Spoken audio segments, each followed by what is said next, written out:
नमस्कार दोस्तों, आज की हमारी कहानी है सच्ची शिक्षा। एक बहुत ही पुराने समय की बात है। किसी जंगल में एक साधु महात्मा का आश्रम था। जंगल के बीचों बीच आश्रम बहुत ही रमणीय एवं मन को शांति प्रदान करने वाला था। साधु महात्मा उस आश्रम में अपने शिष्यों को विभिन्न विषय आदि पर शिक्षा प्रदान किया करते थे।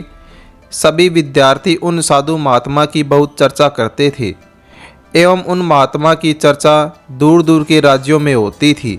एक दिन दो युवक उन महात्मा के पास आए और उनका शिष्य बनने की इच्छा व्यक्त की। दोनों युवक अच्छे कुल और परिवार से थे और वह दोनों भी उन महात्मा की चर्चा सुनकर उनसे शिक्षा प्राप्त करने हेतु आश्रम में पहुँचे थे।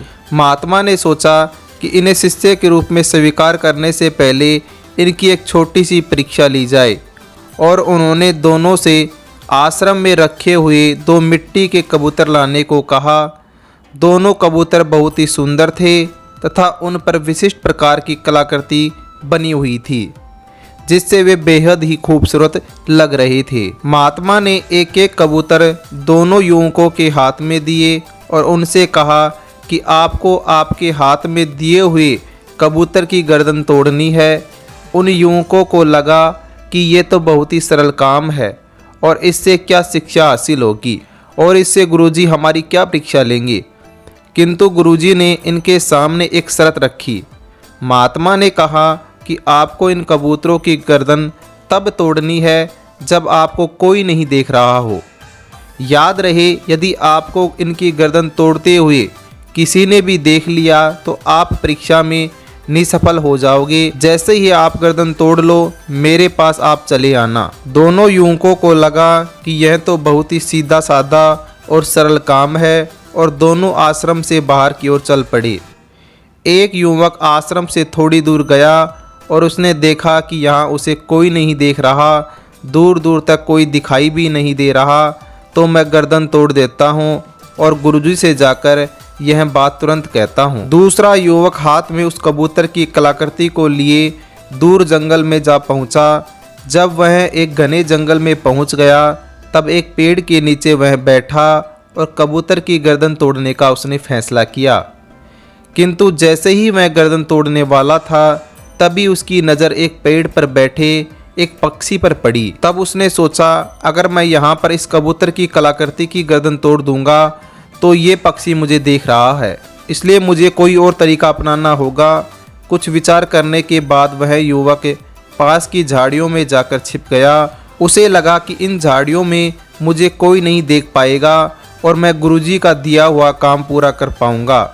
किंतु उसने देखा कि झाड़ियों में छोटे छोटे कीट पतंगे और मक्खियाँ भी थी और वह भी उसे देख रही है। यह सोचकर वो झाड़ियों में भी कबूतर की गर्दन नहीं तोड़ पाया। कुछ समय विचार करने के पश्चात उसे एक उपाय सूझा और उसने एक गड्ढा खोदा और उस गड्ढे में बैठ गया। अब उसे लगा कि उसे कोई नहीं देख रहा है, तो उसने उस कबूतर की कलाकृति की गर्दन तोड़ने का फिर फैसला लिया।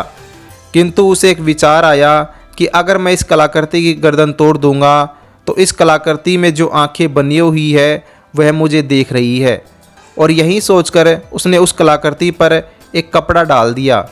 और जैसे ही उसकी गर्दन तोड़ने को हुआ, उसे ख्याल आया कि मेरी आंखें तो मुझे देख रही हैं इस कबूतर की गर्दन तोड़ते हुए, तो उसने अपनी आंखें बंद कर ली। अब युवक को न तो कलाकृति की आंखें दिख रही थी और न उसकी आंखें उस कलाकृति को देख रही थी। अब वह जैसे ही उस कबूतर की गर्दन तोड़ने को हुआ, मानो उसके अंदर से आवाज़ उठी कि अरे, मैं तो देख रहा हूँ। और वह आवाज़ उसके हृदय की थी कि मैं तो देख रहा हूँ।